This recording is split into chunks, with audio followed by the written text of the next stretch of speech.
abençoar nessa noite, que nós possamos nos prostrar diante dele e que ele venha se fazer presente aqui. E agradeço a Deus por estarmos aqui na presença dele.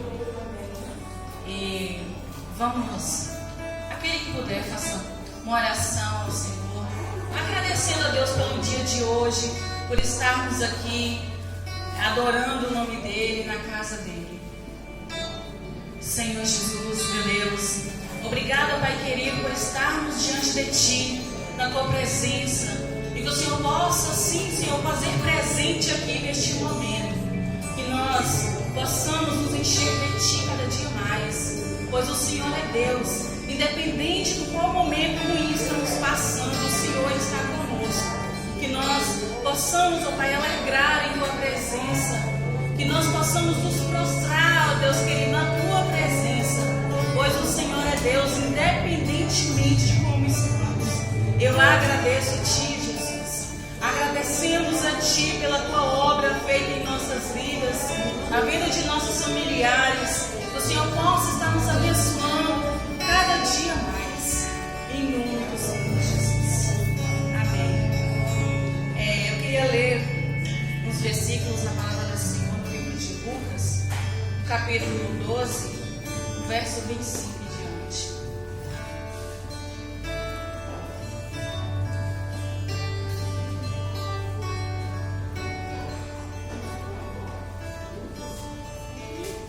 Amém? Qual de vós, por ansioso que esteja, pode acrescentar um côvado ao curso de sua vida? Se, portanto, nada podeis fazer quanto às coisas mínimas, porque andais ansioso por outras, observai os lírios, eles não fiam nem temem. Eu, contudo, vos afirmo que nem Salomão, em toda a sua glória, se vestiu como qualquer deles. Amados, que nós possamos deixar a nossa ansiedade, o nosso temor das coisas vindouras para trás, de lado, e nos focar em Cristo, pois Ele é Deus, Ele nos enche da graça dEle. Que nós possamos agradecê-lo por tudo que Ele tem feito, por tudo que Ele tem feito em nossas vidas, que nós possamos nos prostrar todos os dias aos Seus pés, porque é a hora de adorar ao Senhor, é hora de nos regozijar na presença dEle, é hora de servi-lo com toda honra e toda adoração.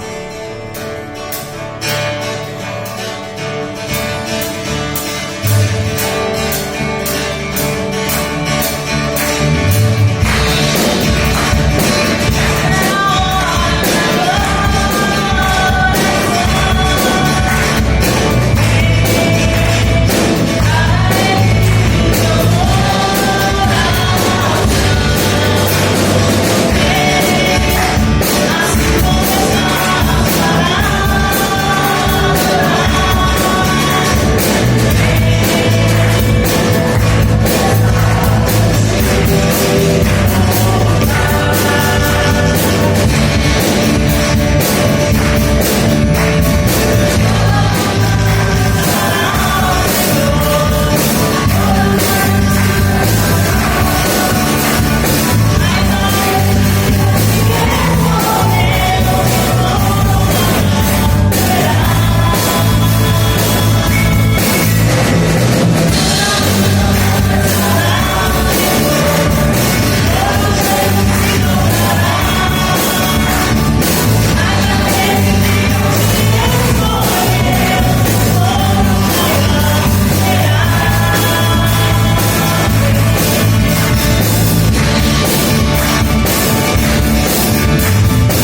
presença dele. Em todas as nossas frustrações, tudo aquilo que nós temos passado, nós temos que deixar na cruz, deixar de lado, entregar nas mãos do Senhor. E é isso que eu estou fazendo neste momento. Dependendo do que eu passei, dependendo das minhas frustrações, eu entrego nas mãos do Senhor. E que nós façamos o mesmo, pois Deus, Ele é o nosso Senhor. Ele nos ama e Ele está aqui nesta noite para nos mostrar que Ele é Deus e que Ele é o alvo da nossa adoração, que Ele é o alvo de nossas orações e é a Ele que devemos clamar, é a Ele que devemos buscar, independente do que temos passado. Aleluia.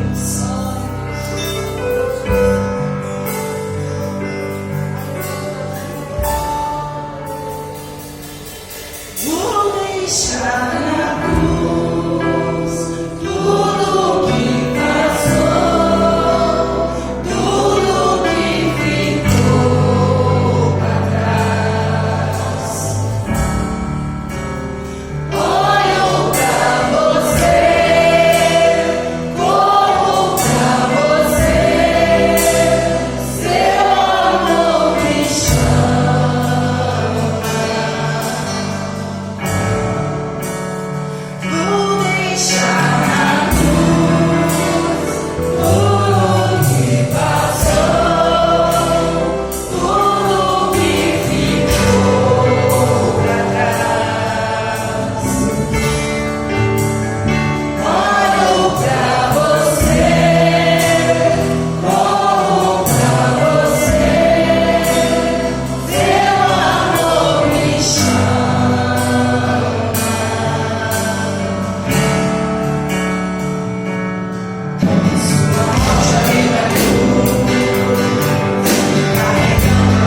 agradecer a tua presença em nosso meio, pois o Senhor, Ele é a fonte de nossas vidas, Ele é a fonte das nossas inspirações, Ele é a fonte dos nossos desejos, que nós possamos buscar dEle, para que Ele possa sanar todas as dúvidas que temos, para que Ele possa purificar os nossos corações de tudo aquilo que nos angustia, de tudo aquilo que nos tira da presença dEle.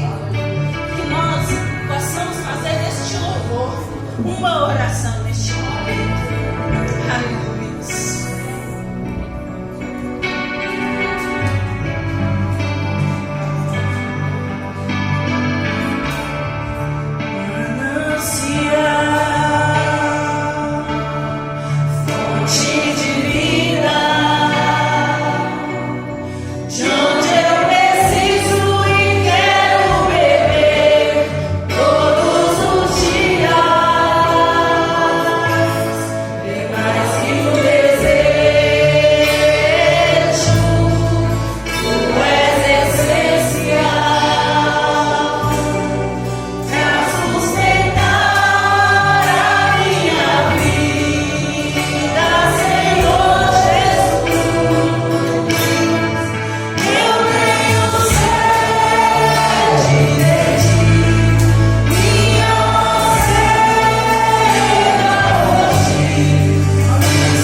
Meus irmãos, a paz do Senhor Jesus, amém? Nós estamos felizes por estarmos juntos, cultuando ao Senhor nosso Deus. E neste momento nós vamos ler a palavra do Senhor no Evangelho de João, capítulo 17, Mesmo texto que nós já lemos na semana passada e começamos a falar nele. Eu gostaria de ler esse texto novamente, todo o capítulo. Eu gostaria que você prestasse muita atenção. À medida que nós temos a oportunidade de ler e reler o texto, nós também temos a oportunidade de fixar melhor o texto, de aprender melhor o texto e sermos mais abençoados automaticamente. Evangelho de João, capítulo 17, a partir do versículo 1, que nos diz assim: Tendo Jesus falado estas coisas, levantou os olhos ao céu e disse: Pai, é chegada a hora, glorifica o teu Filho, para que o Filho te glorifique a ti. Assim como lhe conferiste autoridade sobre toda a carne, a fim de que ele conceda a vida eterna a todos os que lhe deste. E a vida eterna é esta, que te conheçam a ti, o único Deus verdadeiro, e a Jesus Cristo a quem enviaste. Eu te glorifiquei na terra, consumando a obra que me confiaste para fazer. E agora glorifica-me, ó Pai, contigo mesmo, com a glória que eu tive junto de ti, antes que houvesse mundo. Manifestei o teu nome aos homens que me deste no mundo.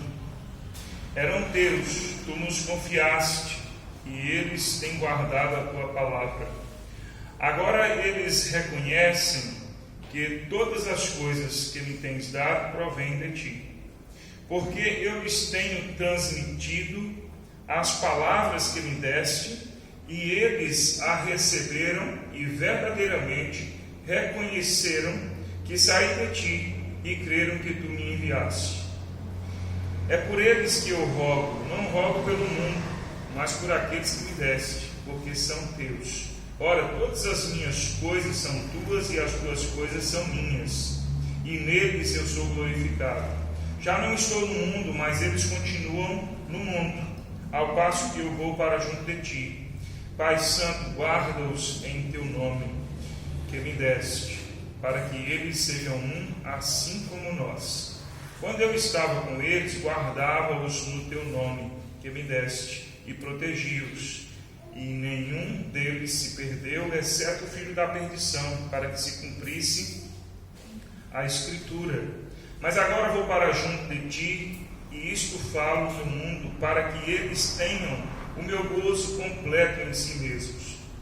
Eu lhes tenho dado a tua palavra, e o mundo os odiou, porque eles não são do mundo, como também eu não sou. Não peço que os tires do mundo, e sim que os guarde do mal. Eles não são do mundo, como também eu não sou. Santifica-os na verdade, a tua palavra é a verdade.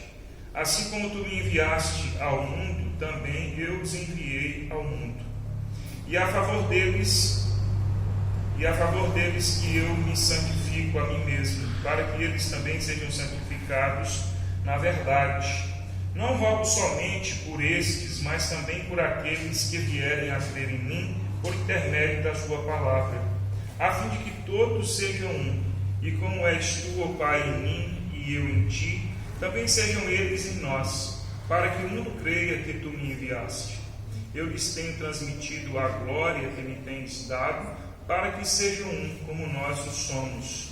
Eu neles e tu em mim, a fim de que sejam aperfeiçoados na unidade, para que o mundo conheça que tu me enviaste, e os amaste como também amaste a mim. Pai, a minha vontade é que onde eu estou, estejam também comigo os que me deste, para que vejam a minha glória que me conferiste, porque me amaste antes da fundação do mundo. Pai justo, o mundo não te conheceu, eu porém te conheci, e também estes compreenderam que tu me enviaste. Eu lhes fiz conhecer o teu nome, e ainda o farei conhecer, a fim de que o amor com que me amaste esteja neles e eu neles esteja. Amém. Que o Senhor nos abençoe mais uma vez por meio da sua palavra neste lugar.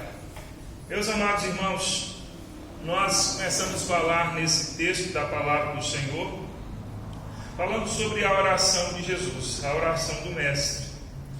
E falamos aqui que queríamos colocar aqui alguns destaques dessa oração de Jesus. Jesus ora pelos seus discípulos, por aqueles que estavam junto a ele na ocasião e por todos nós, por aqueles que ainda haveriam de crer. E quais são esses destaques que nós falamos aqui? Nós falamos na semana passada que, obviamente, não queremos aqui esgotar o texto, não queremos aqui falar detalhadamente do texto, mas apenas pensar alguns destaques que eu gostaria de colocar nesse texto da oração de Jesus. E o primeiro destaque que nós falamos aqui na semana passada, quanto à oração de Jesus, foi a importância de reconhecê-lo como Messias, como Senhor, como enviado de Deus. Jesus, então, na sua oração, ele coloca isso em destaque por várias vezes, do início ao fim da sua oração. Ele destaca a importância de conhecê-lo, ele destaca a importância de reconhecer que ele foi enviado do Pai, ou seja, reconhecer que ele é o Messias, que ele é o Senhor, ele é aquele que foi profetizado que viria e veio, que ali estava. Ele então destaca que é muito importante isso, e fala que os discípulos reconheciam, os discípulos criam nele. Jesus então na sua oração coloca isso como algo muito importante, e ele fala aqui várias vezes, como nós citamos aqui na semana passada. E nós dissemos que se nós não reconhecermos que Jesus é o Senhor, se nós não reconhecermos que Jesus, somos salvos em Jesus, que nós somos herdeiros da vida eterna, nós não temos qualquer outra razão para pensarmos na oração de Jesus por nós. Não há qualquer outra importância na intercessão de Jesus por nós. Nós podemos olhar para esse texto e falar assim: Jesus intercede por nós. E aliás, ele continua intercedendo por nós. Que coisa maravilhosa. Imagine só, você ouve essa verdade: Jesus intercede por você. Jesus te ama, ele cuida de você. Não há nada que você possa imaginar, não há nada que você possa querer na intercessão de Jesus que tenha qualquer valor, se antes você não entender que a coisa mais importante, básica, sobre a qual nós estamos fundamentados, é que nós somos herdeiros da vida eterna e reconhecemos Jesus como Senhor das nossas vidas. Então Jesus, na sua oração, ele coloca diante do Pai: Senhor, Pai, eles me conhecem, eles creem em mim. É como nós falamos aqui, isso é o fundamento da nossa vida cristã, é o fundamento da oração de Jesus. Eles creem em mim, eles creem que eu vim de ti, eles creem que eu fui enviado por ti. E nós podemos ler o texto todo e vamos observar aqui em vários versículos, como nós já citamos aqui, que Jesus coloca isso como destaque. E aí eu trouxe isso aqui na semana passada como algo realmente importante, básico, primordial, a importância de reconhecermos Jesus como Messias, como Senhor, como aquele que foi enviado por Deus para nos salvar e nos tornar herdeiros da vida eterna.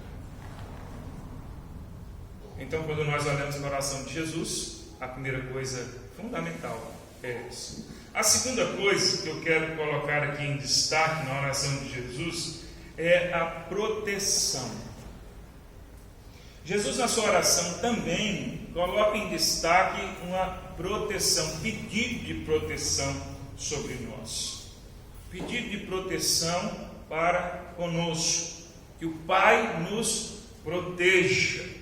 Vamos lá, alguns versículos. Versículo 11 nos diz assim: já não estou no mundo, mas eles continuam no mundo, ao passo que eu vou para junto de ti. Pai Santo, guarda-os em teu nome, que me deste, para que eles sejam um assim como nós. Guarda-os em teu nome. Versículo 12: quando eu estava com eles, guardava-os em teu nome, que me deste, e protegi-os, e nenhum deles se perdeu, exceto o filho da perdição, para que se cumprisse a Escritura. Agora veja o versículo 15: não peço que os tires do mundo, e sim que os guardes do mal. Jesus então coloca aqui em destaque um pedido de proteção sobre nós. Uma vez que ele coloca para o Pai: Pai, eles são crentes, eles creem em mim.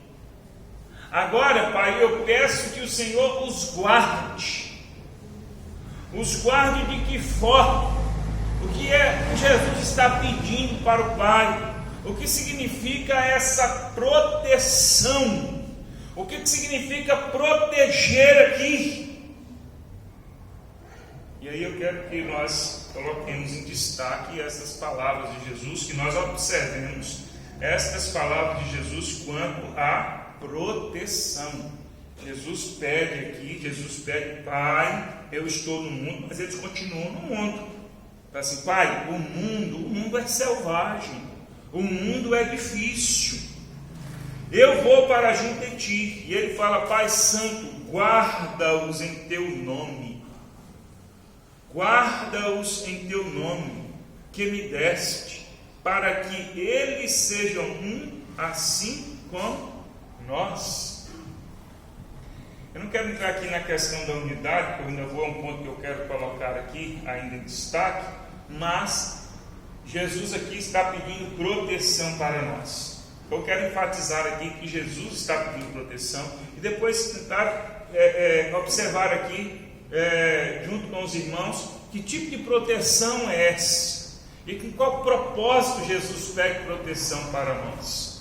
Ele continua dizendo: quando eu estava com eles, Jesus já está aqui colocando, Jesus está colocando a sua oração numa perspectiva da sua ausência, em que ele vai para o Pai. Jesus já fala: eu vou para ti, e eles vão ficar aqui sem mim. Enquanto eu estava com eles, guardava-os em teu nome que me deste, e protegi-os, e nenhum deles se perdeu, exceto o filho da perdição, para que se cumprisse a Escritura. Exceto Judas, aquele que traiu Jesus, ele se perdeu. Jesus diz aqui que será o que já estava profetizado, que Judas certamente haveria de trair Jesus. Não se trata aqui de fatalismo, não se trata assim: um teria que trair Jesus porque para se cumprir a Escritura. Coitado de Judas. Ele foi o escolhido para trair Jesus, para se perder, simplesmente para cumprir a Escritura. Não é dessa forma. As Escrituras aqui são as profecias que já diziam que Jesus seria traído. Judas não traiu Jesus por causa da profecia. A profecia foi anunciada porque Judas haveria de trair Jesus. Deu para entender? A profecia foi anunciada porque já havia um prenúncio, né? A profecia é um anúncio daquilo que viria, daquilo que haveria de acontecer, que Judas iria trair Jesus. Então Jesus diz aqui: eu os guardei, e nenhum se perdeu, exceto o filho da perdição, que é Judas, para que se cumprisse a Escritura. Exceto ele. Jesus nem está considerando: nenhum se perdeu, exceto Judas. Ou seja, todos aqueles que realmente o Senhor me deu, todos aqueles que realmente pertenciam a mim, eu não perdi nenhum. Entenderam o que Jesus está colocando aqui?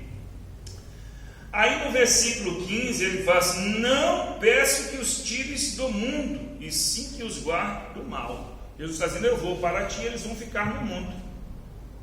E a solução não é tirá-los do mundo, a solução não é fazer com que eles se ausentem do mundo, é fazer com que eles sejam protegidos no mundo.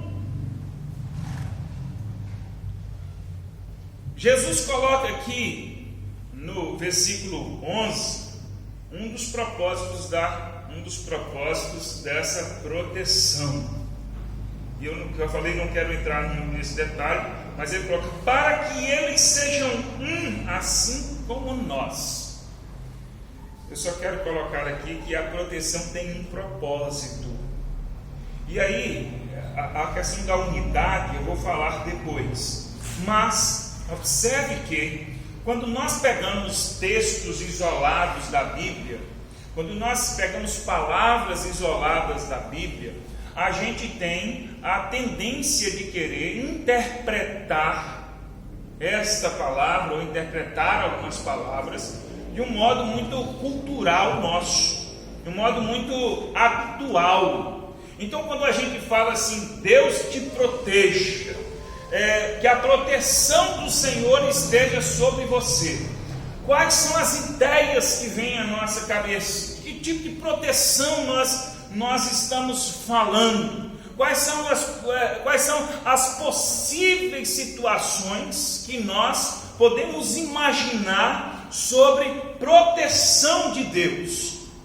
E aí eu gostaria que você pensasse aí, e que se você quisesse, arriscasse dizer, queria que você até participasse. Que tipo de proteção? Quais situações a gente fala assim, Deus está nos dizendo que Jesus está pedindo proteção para nós? Está claro aqui que Jesus está pedindo proteção, que o Senhor nos guarde do quê?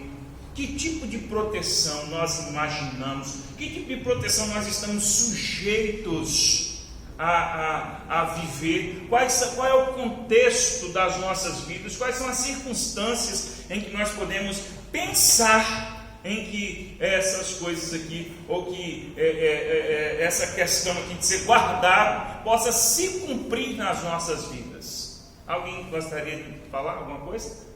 Sim, Ana? Dos enganos dos nossos corações. O que mais? Que o Senhor nos guarde dos enganos dos nossos corações. Das investidas do maligno. Aí alguém fala assim, olha, eu li lá na Bíblia Jesus fazendo uma oração em João 17, lá ele pede ao Pai que nos guarde. Do que ele está falando?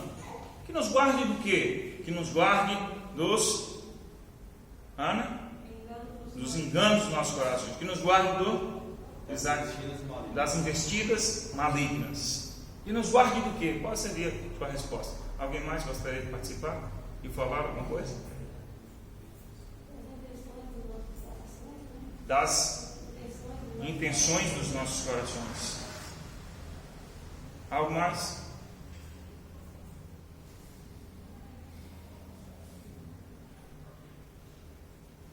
Ninguém aí? Tudo aquilo que nos propicia sair dos caminhos de Deus. Isso. Muito bem. Veja só.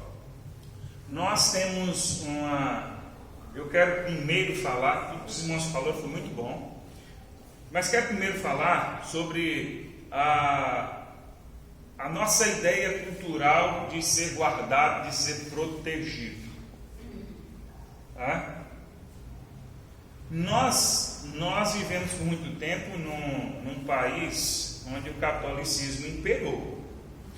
E junto ao catolicismo se veio muitas crenças de religiões outras. E aí eu quero colocar aqui principalmente as religiões de raiz africana. E nós herdamos muito dessa cultura e nós acabamos tendo uma cultura em que se pedia proteção em todos os sentidos.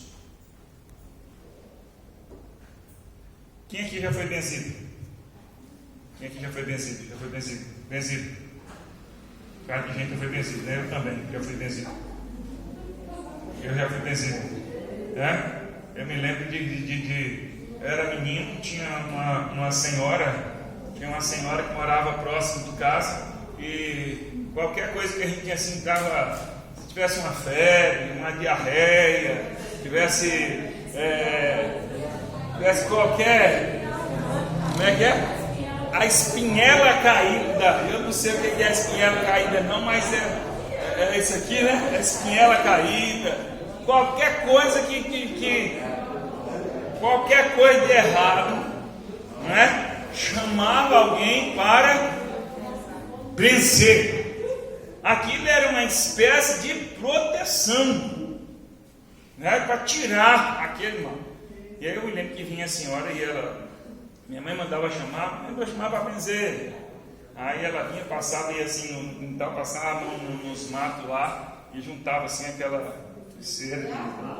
Hã? Não era da arruda, não, ela pegava qualquer um.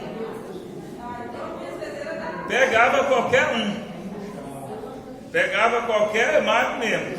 E aí pegava na frente da gente e passava aquele. Sacudia aqueles ramos assim, em sinal da cruz, e rezava e falava algumas coisas, e tinha as que molhava também, né? E aí então, meus irmãos, a gente acabou vendo tudo isso. Muita gente aqui já foi benzida, porque nem todos nós nascemos de igreja evangélica, nem todos nós aprendemos, né, desde novo essas coisas, e a gente, esse negócio, benzer e tal, para poder curar, para poder tirar um mal olhado, para tirar um quebrante, alguma coisa assim. E essa ela benzia até cachorro. Essa era boa, eu benzia até cachorro. Meu irmão tinha um cachorro lá que o bicho já estava com focinho na cova. E chamou ela para benzer o bicho, mas não teve não. Foi embora, morreu. Não teve jeito não.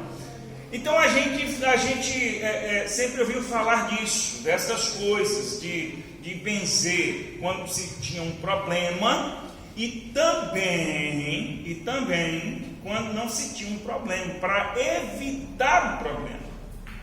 Muita gente chamava o benzedor, ou o rezador, ou o curandeiro, né? Normalmente essa pessoa, ela se identificava como uma pessoa católica, e quem era católico tinha essa prática também, chamava essa pessoa para benzer. Não era só quando estava com problema. Então a pessoa, eu me lembro que assim, tinha gente que eu ouvia falar muito nas questões de fazenda, de roça. O senhor comprou uma propriedade, chamava lá o benzedor para benzer aquele lugar. Benzer aquele lugar para quê?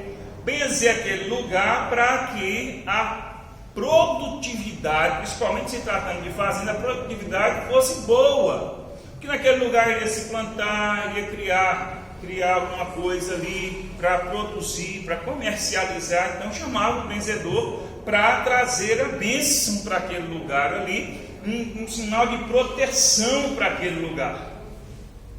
Proteção. Ou quando a pessoa comprava, esse aqui está, né, com encosto, está com alguma coisa, e tem que trazer alguém para benzer isso daqui. Não é assim? Ou estou falando uma coisa que vocês não sabem? Não é desse jeito? Quem não sabe vai. É claro que isso tem muitas variações, né? Mas funcionava assim. Funcionava desse jeito. Aí tem as outras direções de gente que acaba indo no espiritismo, na umbanda, no candomblé, em busca de algum tipo de proteção, em busca de algum tipo de solução para um problema, de modo que vai buscar uma alternativa em alguém, ou numa religião, ou numa pessoa que tem ali algum tipo de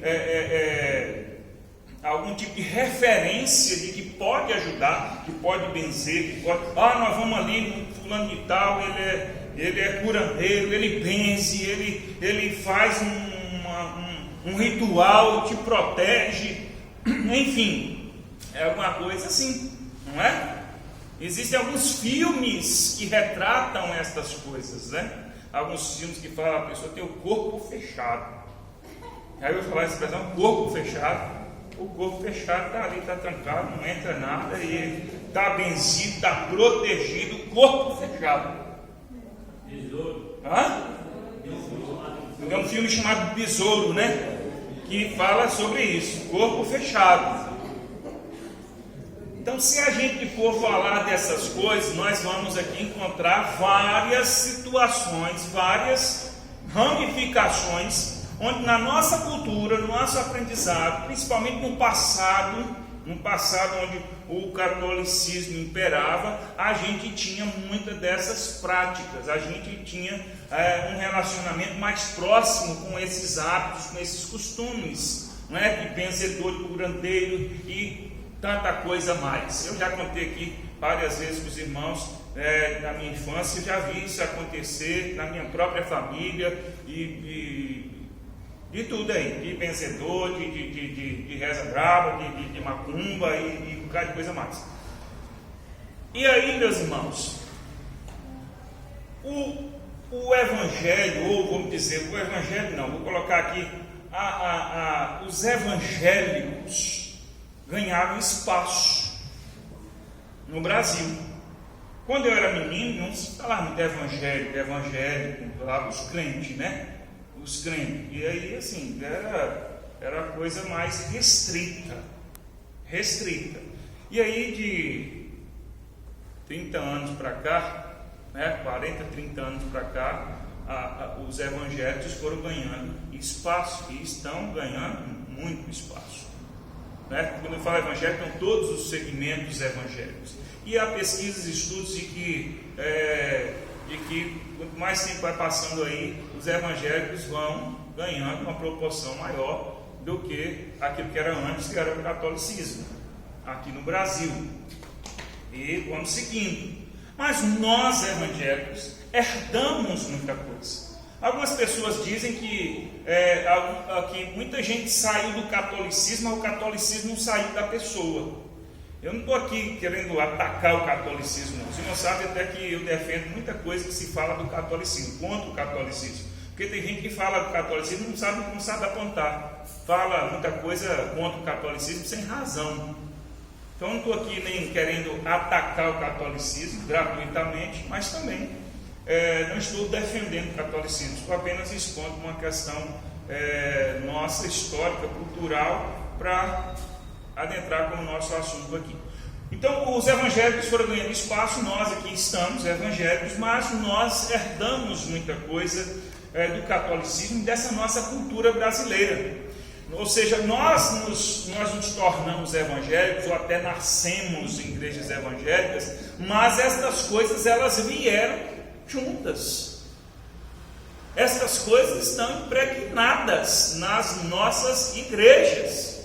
Quando a gente coloca tudo isso aqui, e se eu fizesse para você assim um convite, vamos num benzedor, quem é que está parede? Ninguém quer ir no benzedor, ninguém quer ir no benzedor. Vamos num curandeiro, ninguém quer ir no curandeiro. Vamos no pai de santo, pai de santo, então ninguém quer ir, porque aí já distou mais a questão religiosa nossa. Ninguém quer ir.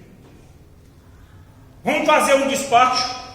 Despacho, pastor. O que virou isso agora? Desfangaçado? Não. Os despachos agora. Tem um aluno no seminário lá em Ilhéus.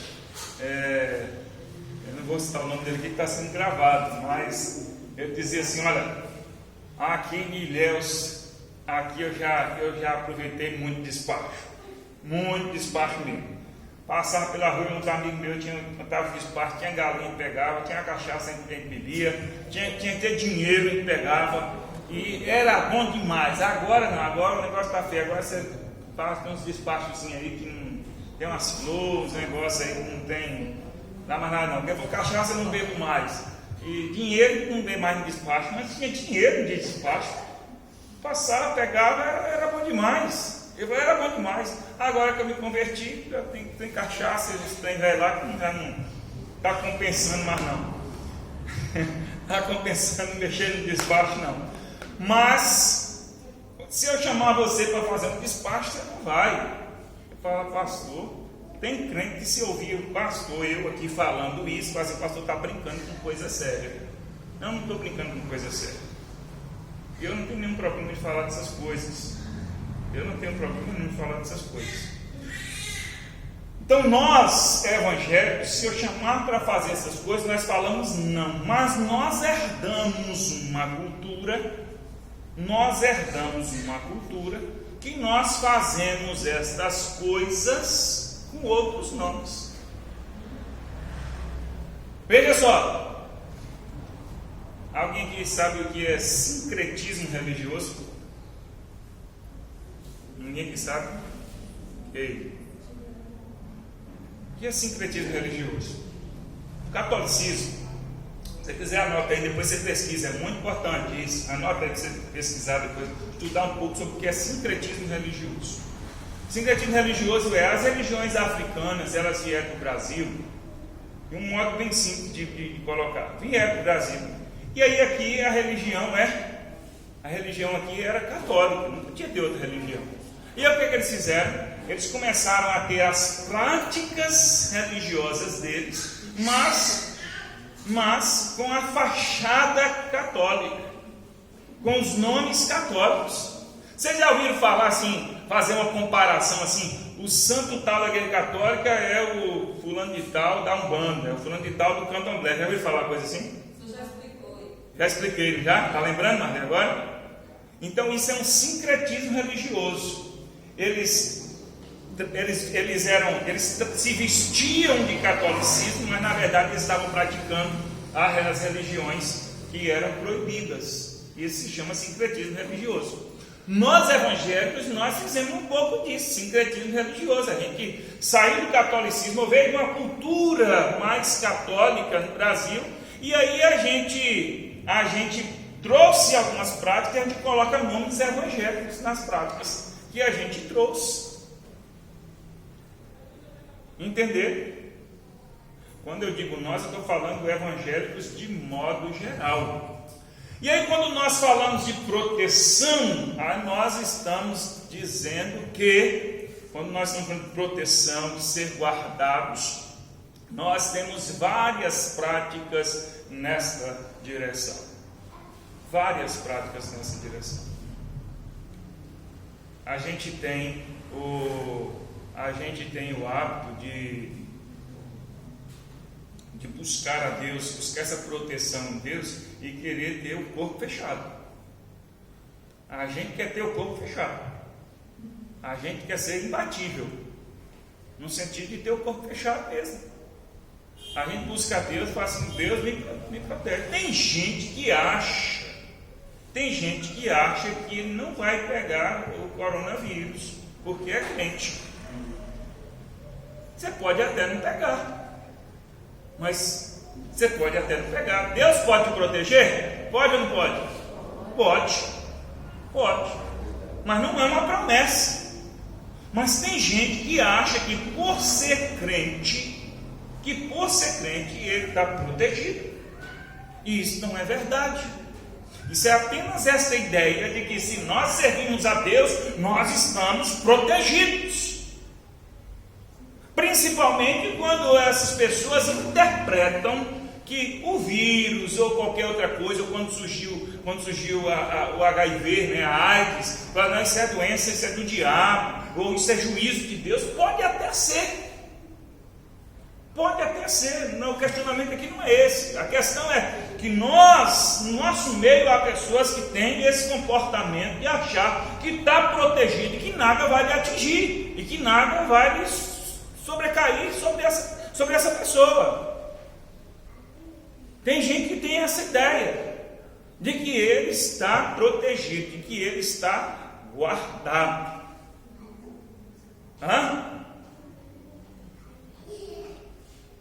Como é o nome do seu anjo da guarda? Você está rindo, né, cara? Você não tem anjo da guarda, não? Não tem, não? Jesus Cristo. Jesus.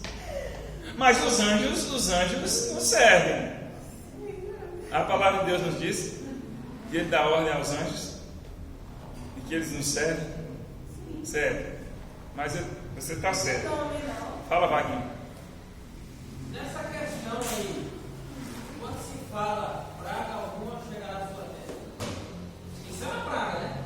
Não é uma praga. Exatamente, é uma praga. É a fé que você não vai pegar praga, esse estranho praga. É feio esse momento.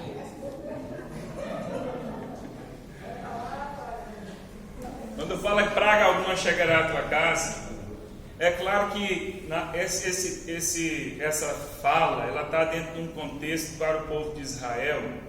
E quando se fala de alguma coisa que Deus esteja fazendo, um juízo de Deus, é claro que Deus vai considerar ou vai agir com separação, como foi lá no Egito. Naquele momento da última praga, até aquele momento todos sofreram, não foi? Todas as pragas, houve separação entre o povo de Deus e o povo que não era de Deus. Todo mundo sofreu as consequências daquelas pragas, mas quando chegou àquele momento final, houve uma separação. Quando se fala de praga alguma chegará à tua casa, não está falando que nós somos imunes, que nós não temos que nós podemos não preocupar com nada, que nós podemos ficar descansados e que nenhuma praga vai chegar. Quando se falava praga ali, estava falando de um mal. E quando nós realmente servimos a Deus, nenhum mal chega até nós. Quando nós falamos de mal, nós estamos falando do maligno, daquilo que o maligno pode fazer sem qualquer permissão de Deus. Ali sim é o mal. O maligno, ele destrói a vida da pessoa. É um mal. A praga nesse sentido aí, uma praga no sentido de um mal, inserido pelo maligno ou pelo mundo. Agora nós não teremos qualquer coisa nas nossas vidas que não tenha a permissão de Deus. Basta nós lembrarmos do exemplo de Jó. Para que coisa pior do que aconteceu na vida de Jó? Não é? Jó perdeu os filhos e perdeu todos os seus pertences. Isso não é um mal? E ali diz claramente que foi o diabo quem provocou isso. Mas nós precisamos entender ali que antes disso tudo acontecer, houve o quê? Permissão de Deus. Então, quando há a permissão de Deus, isso não caracteriza um descumprimento dessa palavra, porque Deus sabia onde isso tudo ia redundar. E quando a gente lê o texto todo da história de Jó, a gente vê que tudo aquilo foi preciso, foi necessário. Jó passou por tudo aquilo e saiu melhor ao final de tudo aquilo, de toda aquela situação. Então não podemos entender que mal nenhum chegará à nossa casa e que nós estamos livres de qualquer situação. Até mesmo porque a gente não consegue interpretar tudo, o que é do maligno, o que é natural, o que é de Deus. Uma coisa é certa: se nós nos mantivermos fiéis ao Senhor, não importa qual seja a origem. É como as pessoas falam: esse vírus é chinês, foi a China que lançou esse vírus no mundo, propositalmente. Foi fabricado pelos chineses, eles é quem lançaram esse vírus no mundo. Tem gente que defende essa teoria, não tem? Agora eu te pergunto, se foram os chineses que criaram em laboratório, se o vírus é natural, se os chineses lançaram propositalmente ou não, o vírus não está aí? A gente não tem que cuidar do mesmo jeito? Faz diferença para nós em casa? Faz uma grande diferença política, não é? Diplomática, faz uma grande diferença. Mas, no sentido de nós cuidarmos, faz diferença? Não. São coisas que a gente não tem uma definição e talvez a gente nunca vai ter. De onde o vírus veio, a gente sabe, da China. Mas se foi proposital ou não, se foi criado em laboratório, se sofreu mutação ou não, a gente não sabe. Tem gente que defende, tem gente que não defende, tem gente que critica, outros não importa. O vírus está aí. Acreditar que foi lançado propositalmente não nos livra. O que eu estou querendo dizer com isso? A gente nunca vai dar conta de saber de tudo. Isso é o diabo que está fazendo. Isso é natural. Isso aqui é Deus que está fazendo nas nossas vidas. Se nós somos fiéis a Deus, nós vamos enfrentar qualquer situação do mesmo modo. Qualquer adversidade. Se for um mal, uma praga, nós vamos passar. Se for uma coisa natural, nós podemos passar também. Se for uma coisa de Deus, nós também podemos passar. Um exemplo disso é o sofrimento. Nós podemos sofrer porque o diabo está lançando sofrimento contra nós. Podemos sofrer por isso. O ser humano pode sofrer porque o diabo lhe faz sofrer. O ser humano pode sofrer naturalmente. Naturalmente. Por exemplo, o crente não adoece. Isso é o que? É um mal? É uma praga? O que é? Isso é o que? Isso é natural. É natural. Nós adoecemos e nós sofremos por isso. E Deus pode permitir uma doença nas nossas vidas? Pode, com um propósito. Pode também. Agora, você vai primeiro saber de onde é a origem para depois enfrentar ou vai enfrentar primeiro? Você vai enfrentar. É como quando você vai ao médico. O médico fala assim: nós temos que descobrir de onde veio essa doença. Como que você pegou? Alguém já encontrou um médico assim? Não, o médico ele busca um diagnóstico e um tratamento. Ele não quer saber de onde veio. De onde veio não importa. De onde veio não importa. A não ser, claro, como no início da pandemia, né? Para saber de quem você pegou, para rastrear e tal, aquela coisa toda, que foi pouco tempo, para ver se conseguia conter, né, a contaminação. Mas não se importa muito de onde veio. Primeiro você tem que combater, depois você vai entendendo, depois você vai percebendo. Então tem que estar pronto para combater, seja qual mal for, de onde ele esteja vindo. Às vezes nós interpretamos alguma coisa como má e ela não é. Não é uma coisa má. Por exemplo, às vezes nós estamos sendo provados e nós estamos interpretando como uma coisa má, como uma praga na vida da gente. E Deus está nos provando. Às vezes Deus está nos dando oportunidade e a gente ser testado a nossa fé para que a gente seja aprovado e a gente está interpretando como um mal, uma praga, uma coisa vinda do maligno. A gente então precisa estar sempre pronto para passar e enfrentar toda e qualquer situação, não importa de onde ela esteja vindo. Saber de onde está vindo pode ser alguma coisa que a gente conheça no enfrentamento, no processo do enfrentamento. Você acha que Jó sabia o que ele estava passando desde o início? Ou só depois que os olhos dele abriram e ele entendeu tudo? Só depois que ele entendeu tudo. Não é assim? Agora imagine se Jó falar assim: não, eu tenho que entender isso, o que está acontecendo, eu tenho que entender o que está acontecendo, senão não dou um passo. Jó foi caminhando, Jó foi perseverando, Jó foi suportando e ele foi entendendo. E nós conhecemos o resultado.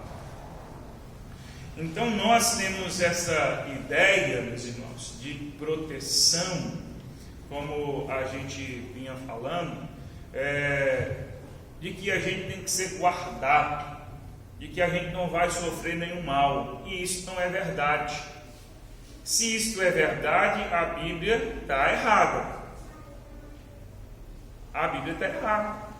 Ou então não está se cumprindo nas nossas vidas e na de ninguém. Eu não conheço ninguém perfeito, intocável, que não tem nenhum problema, não tem nenhuma adversidade, não tem nenhum enfrentamento na sua vida. Não conheço ninguém, não há ninguém. não é? Não há ninguém assim protegido de tudo que passa na vida desse aqui, não cai uma gota d'água aqui sobre ele que ele não esteja protegido. Não conheço ninguém assim. Então, nós, seguindo o raciocínio, nós cultivamos muitas ideias de ser guardados, de ser protegidos. Nós fomos habituados a fazer muitas coisas nesse sentido. Como eu disse, crentes que acham que não vai pegar o coronavírus. Crente que pensa que ele tem que ser guardado por Deus em tudo e até tenta a Deus. Uma coisa é nós crermos na proteção de Deus, e outra coisa é tentar a Deus. Jesus, quando foi tentado pelo diabo, foi no sentido de se proteger.